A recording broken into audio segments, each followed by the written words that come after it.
Доброто хора, часът е 8 и се приготвям за репетиция.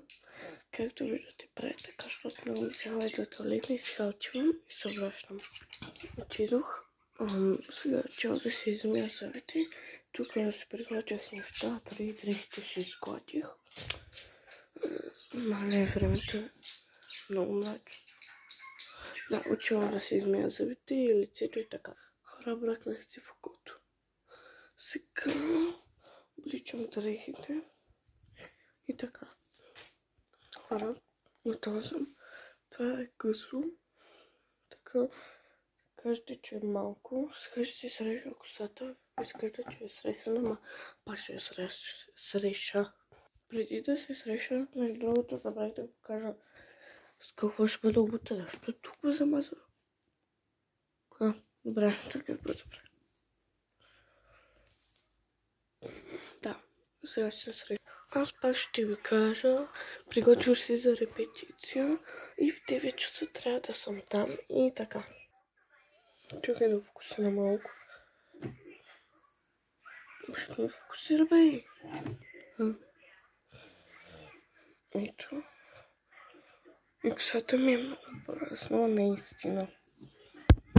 Сега ще сложа тук парфюм и ще избера.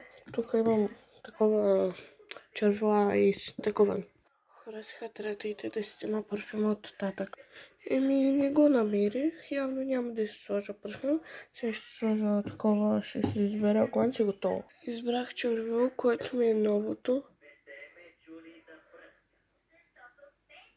Взех си го от Чуник и цвета много ми хареса. Имаше едни гланцови за стопче и така деца правят.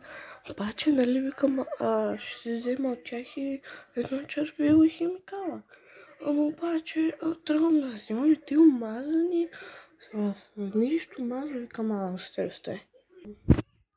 Сега ще си сложа червило и идвам. Специално съм готова. Не си вижда много гланцът.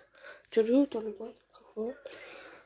Косата си я вързах добре съм облечена, обаче ще си облека тия сандали, не знам, ще видя, може и друго да обуя и така. Да, това беше от мен. Забравих да ви кажа най-важното. Абонирайте за каналът ми, скамбак, да харесате това видео и чао, обичам ви!